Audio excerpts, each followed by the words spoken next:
There is a role that schools play in the discussion of race, whether it's talking about America's history or working to close the achievement gap. Colorado has come a long way since desegregation, but many believe we haven't come far enough.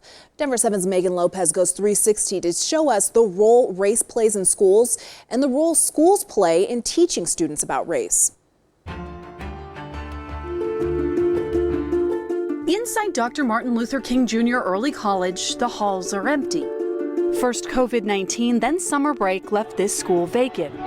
But while the classrooms are closed, nationwide protests are bringing history to life. I feel like this moment right here means a lot to all of us. Conversations about race and equity are happening across the country. Colorado has come a long way since segregation, but some say there's still a long way to go. So what role should race play in schools? In this 360, you'll hear from two education experts, a teacher, and students about race in school.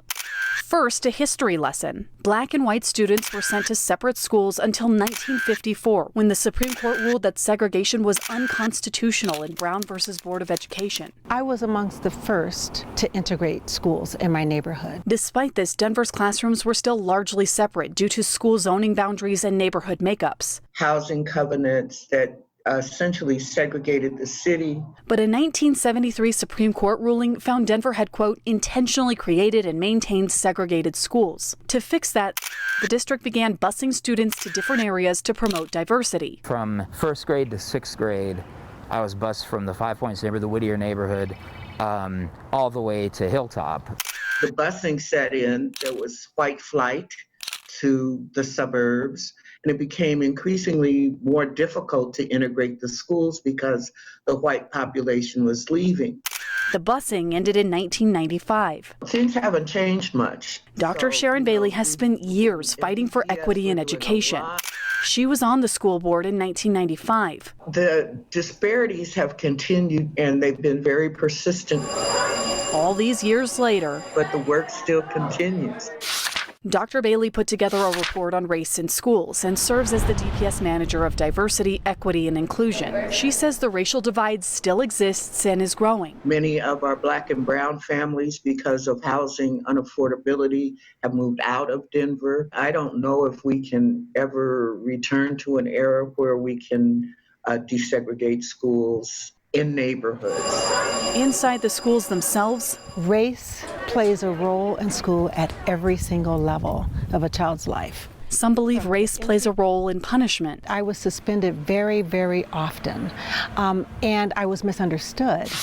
A 2018 federal study found Black students are punished more frequently than their peers. From the time integration started, Black children began to be expelled and suspended from school at 4 times the rate of their white friends. When children are suspended and expelled from school, they are 10 times more likely to enter the juvenile justice system. Dr. Rosemary Allen says that widens the achievement gap. How in the world do you think we can close these gaps because children can't learn if they're not in school? She believes the cultural misunderstanding is a big reason for disproportionate punishment. Right now, white teachers comprise more than 80% of the teacher workforce. We're looking at a system of schooling where the majority of students don't look like the majority of teachers. Race is a topic that's in the room whether it's acknowledged or not. Teacher Gerardo Munoz says having diversity in the classroom is important. Students of all colors having teachers of color is hugely important.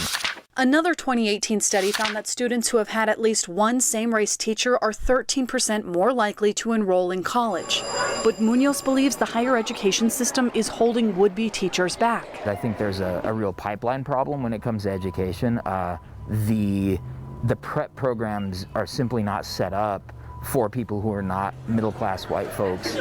For now, he wants white teachers to not be afraid to tackle the issue of race. The first thing we all need to do is educate ourselves around, what this racial consciousness is. Listen to Black stories. To look for their own biases, talk about race in classrooms, and believe in the potential of all students. If you're a teacher who doesn't believe that every child can succeed, and believe it in your heart, then you don't need to be teaching. There's the role race plays in schools, and then the role schools play in teaching students about race.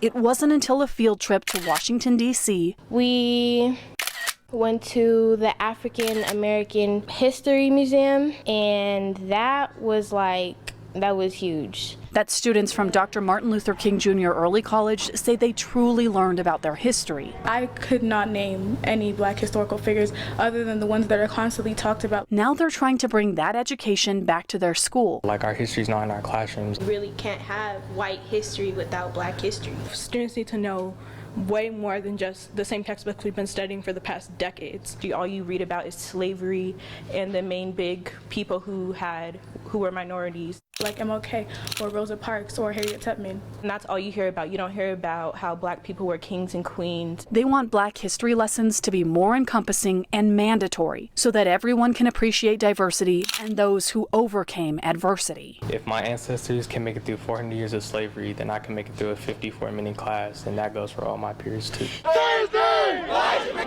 Across the country, history is happening. No justice! History that will one day be discussed in schools. This didn't just start with George Floyd. This has been going on for years. Talking about race isn't easy. Addressing it is even more difficult. But schools are a place for growing, and it starts with an honest conversation. Megan Lopez, Denver 7. The students at Dr. Martin Luther King Jr. Early College aren't waiting for someone else to start the conversation about race in schools. These future leaders launched their own podcast called No Justice, No Peace, DMLK's Take, diving into their firsthand accounts of the Black experience in America. And you can find a link to the podcast right now on the DPS website, dpsk12.org. And remember, we always want to hear your perspective on these 360 reports. Send your point of view, please, at 360 at thedenverchannel.com or join the conversation right now on Facebook and Twitter.